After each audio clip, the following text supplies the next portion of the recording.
Yuk kembali lagi teman-teman di fans bola uncensored. Sebelumnya mohon maaf, sudah hampir sekitar 4 bulan kita nggak ketemu.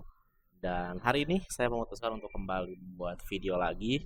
Dan video yang akan kita bahas pertama kali setelah lama comeback adalah Arsenal.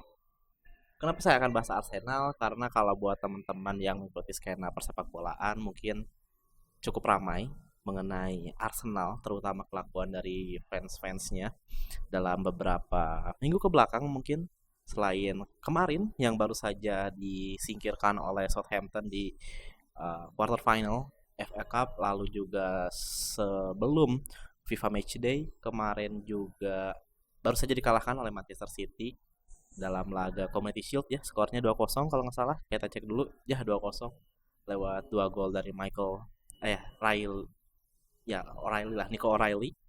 Dan di sini judul video yang akan saya bahas adalah 2/4, yang mana adalah sisa trofi yang mungkin bisa dimenangkan oleh Arsenal musim ini. Seperti yang kita tahu teman-teman, buat Mikel Arteta ini merupakan musim ke-6-nya bersama Arsenal, dan mostly trofi yang didapatkan ini baru di musim pertamanya, yaitu FA Cup, dan kemudian ya beberapa Community Shield karena berhasil finish di posisi kedua. Dan musim ini sebenarnya Arsenal punya start yang cukup baik, meskipun cara bermainnya banyak dikritik oleh beberapa pundit dan beberapa fans sepak bola yang terlalu defensif, terlalu mengandalkan kayak bola mati, lalu juga banyak yang bilang Arteta harambol ya, kayak memang tidak terlalu atraktif secara permainan, namun somehow Arsenal bisa memenangkan pertandingan dan tidak terlalu banyak mencetak kebobolan. Dan kalau kita lihat juga memang kalau dari apa ya, garis pertahanan ya, Arsenal hampir memainkan pemain yang berposisi bertahan atau cenderung seperti central back di situ. Bahkan untuk posisi fullbacknya diisi oleh ada Jurien Timber dan juga Calafiori musim ini, yang mana bisa bermain di posisi sebagai center back. Bahkan untuk Jurien Timber sendiri di Italia ya, di Belanda ini selalu ataupun pernah diplot sebagai CB.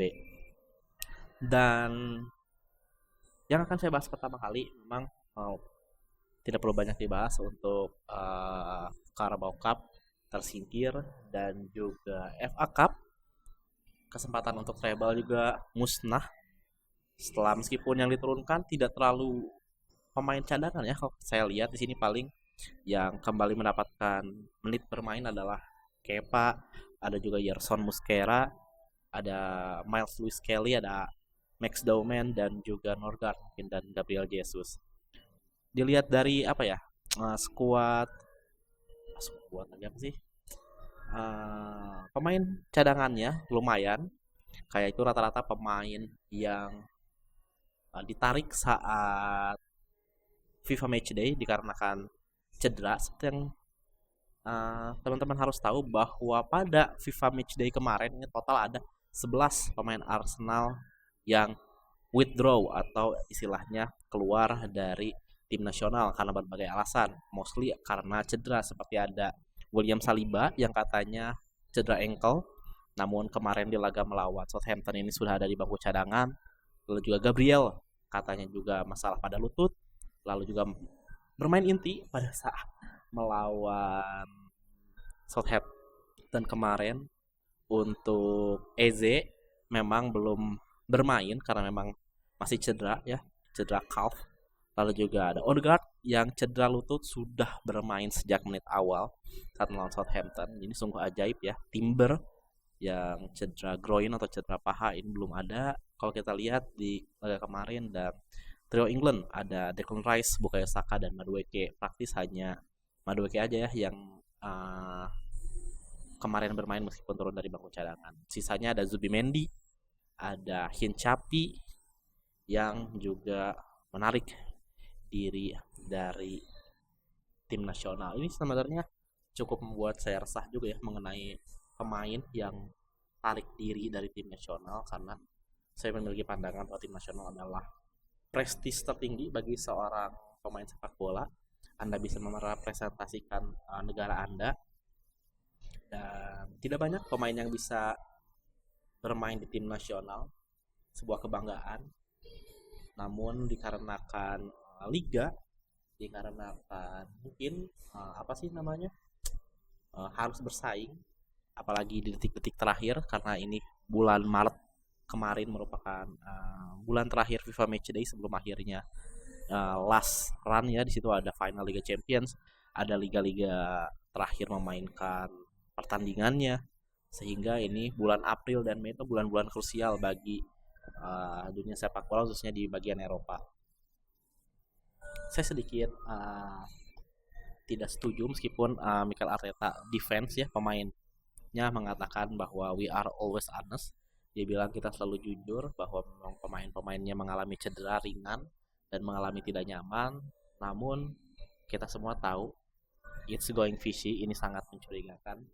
Kayak memang sengaja Arsenal nih nge-keep pemainnya agar tidak sepenuhnya bermain untuk tim nasional. Kalau misalnya Calafiori kemarin tidak melakukan apa ya, kualifikasi atau playoff Piala Dunia, kayaknya Calafiori bakal ditarik juga deh oleh Arsenal. Tapi karena Calafiori dan juga Gyökeres, dan Gyökeres menjadi penentu ya bagi Swedia untuk lolos langsung, makanya tidak ditarik oleh Arteta dan Arsenalnya.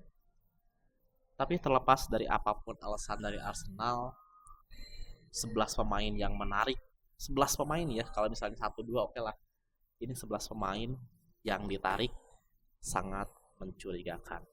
Dan saya tentunya sangat tidak setuju dan sangat apa ya, bisa dibilang jijik lah dengan sifat ini, karena tidak selayaknya tim nasional diperlakukan seperti itu. Meskipun ada komunikasi antara pelatih tim nasional dan pelatih klub, bolehlah misalnya kayak contoh si apa ya, Madueke mungkin kemarin baru bermain satu laga doang lawan Uruguay, tidak nyaman, ya udah lu tetap dengan tim gitu gitulah. Kalau misalnya bukan cedera ya, ya maksudnya kan itu jatahnya dengan tim nasional, jangan terlalu buru-buru ditarik klub. Dan di klub pun akhirnya main juga gitu, dan levelnya ini FA Cup ya, yang secara intensitas memang tidak seprestig, bukan prestig sih, FA Cup maksudnya. Lawannya pun Southampton di League Championship lebih bawah, lebih banyak memberikan kesempatan buat pemain lapis 2. So it's not a big deal. Itulah seninya jadi manajer, jadi pelatih, bagaimana mengorganisir pemain-pemain yang ada. Dan kembali lagi sisa 2 trofi yang mungkin dimenangkan oleh Arsenal. Kalau kita lihat dari segi klasemen, Arsenal ini cukup nyaman di Premier League. Dari total sudah memainkan sekitar 31 laga dan unggul 9 poin dari Manchester City. Namun Manchester City masih menyimpan 1 pertandingan. Dan Arsenal ada total berapa ya? Berarti 38, 7 pertandingan lagi. Ini akan melawan Bournemouth nanti pada tanggal 11 atau minggu depan. Lalu juga minggu depannya akan melawan Man City, ada Newcastle, Fulham, West Ham, Burnley, dan Crystal Palace. Kalau kita lihat memang lawan-lawan yang berat praktis hanya Manchester City. Yang lain-lain mungkin bisa menjadi apa ya, kerikil ataupun menjadi halangan jika Arsenal nantinya tidak fokus. Dan kalau kita lihat ya, tren dari Arsenal di liga ini cukup baik. Praktis hanya kalah melawan Manchester United, yang mana itu terjadi pada bulan Januari lalu.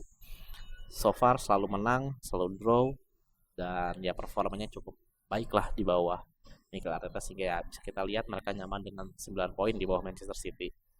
Namun Manchester City sekarang juga lagi ganas-ganasnya setelah mengalahkan Arsenal di Carabao Cup dengan skor meyakinkan 2-0. Mereka membantai Liverpool di FA Cup dengan skor 4-0 dan hat-trick Haaland.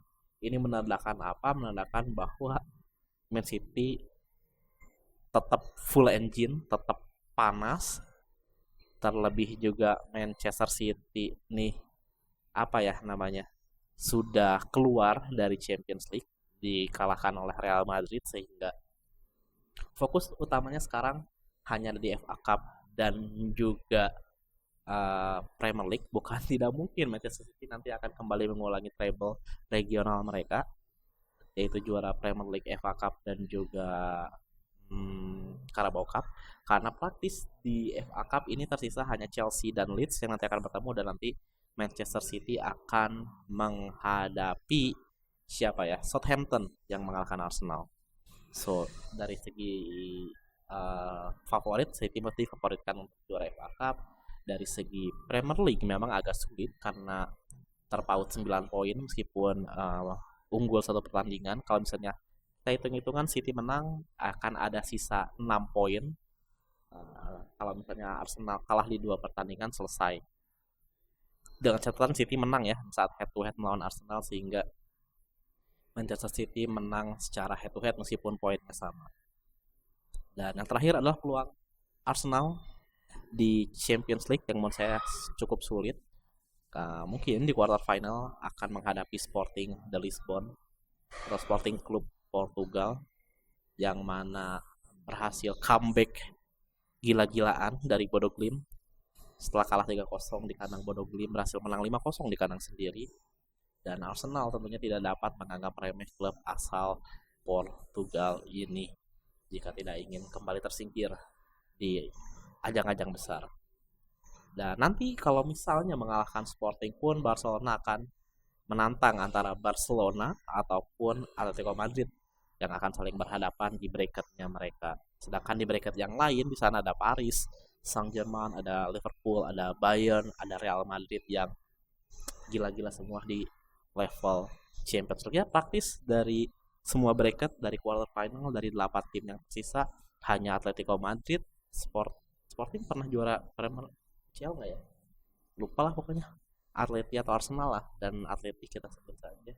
Dan Sporting kita sebut saja yang belum pernah juara Liga Champions. Sisanya top performance sudah berpengalaman di Liga Champions.